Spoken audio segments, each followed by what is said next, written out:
Here's something crazy. You can spend 2 hours scrolling on your phone without even noticing, but open a book to study for 10 minutes, and suddenly you're hungry, you need water, your chair feels uncomfortable, you remember your room needs cleaning, and somehow you start wondering, wait, how do airplanes even stay in the sky?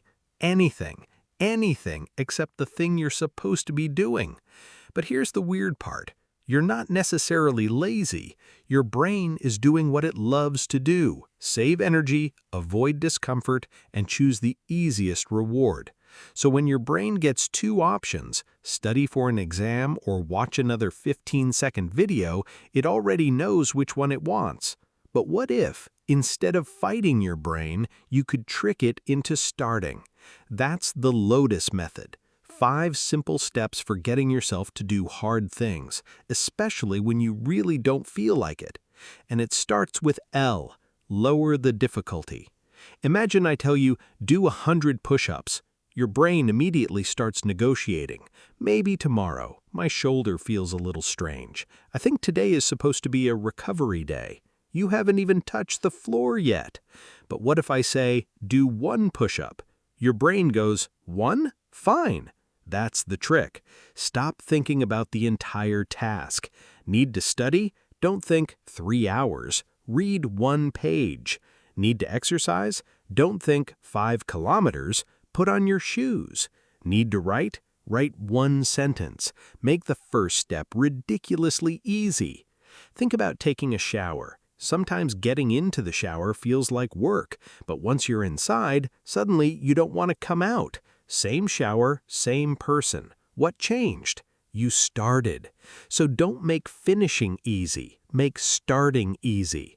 But even if you make starting easy, there's one tiny object that can destroy your entire plan: your phone. That brings us to O, outsmart yourself. Imagine you're trying to stop eating chocolate, so you unwrap your favorite chocolate, put it directly in front of you, stare at it for 3 hours, eventually eat it, and then say, "I have no discipline." What? Why was the chocolate there? But that's exactly what we do with our phones. You sit down to work, phone beside you, notifications on, TikTok ready, Instagram ready, YouTube ready, and your strategy is, I will resist. Good luck, warrior. That's like putting a hungry lion in your bedroom and saying, I'll just ignore him. If your phone distracts you, move it. Not face down, not 6 inches away. Put it somewhere you have to physically get up to reach. And do the opposite with good habits. Want to exercise tomorrow? Put your shoes out tonight. Want to read before bed? Put the book where you normally put your phone. Make distractions harder to reach and good choices easier to reach. Your environment is giving your brain instructions all day. Make sure it's giving the right ones. But what if your phone is gone, everything is ready, and you still don't want to work? That's T, 10 minutes only. Don't tell yourself, I have to study for 3 hours. Tell yourself, I only have to do 10 minutes. Set a timer and start. Studying, 10 minutes. Cleaning, 10 minutes. Writing, 10 minutes. Working out, 10 minutes. And after 10 minutes, you're allowed to stop. Seriously. But something interesting often happens. You don't, because starting was the hardest part. Think about pushing a broken-down car. At first, you're pushing like your life depends on it and the car barely moves. But once it starts rolling, keeping it moving becomes easier. Your brain works similarly. Starting has friction, momentum reduces it. So forget finishing, just get the car moving. Now comes U, use a reward. Your phone understands this perfectly. You scroll, funny video. Scroll, drama. Scroll, cute dog. Scroll, some guy cooking a steak with a flamethrower for absolutely no reason. Your brain thinks, what's next? So you keep scrolling. But when it comes to studying, we tell our brain, work hard today and maybe your life will be better in 5 years. 5 years? Your brain wants something now. So use that. Finish 30 minutes of studying, have your favorite snack.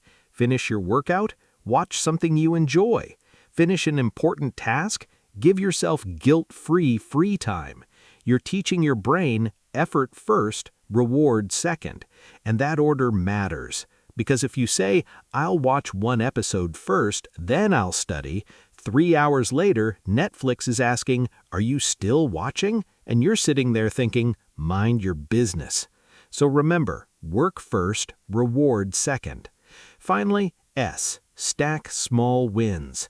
This is where everything comes together. Every time you do something difficult when you don't feel like it, you collect evidence. You studied instead of scrolling? Proof.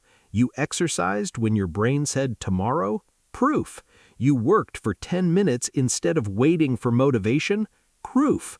One small win might not look impressive, but think of it like building a wall. One brick looks useless. Stack another, then another, then another. Eventually, you have something strong. Discipline works the same way. At first, you say, I'm trying to become disciplined, but after enough small wins, you start thinking, I'm someone who gets things done. And that is the real goal. So next time you're staring at something you really don't want to do, remember LOTUS. L, lower the difficulty.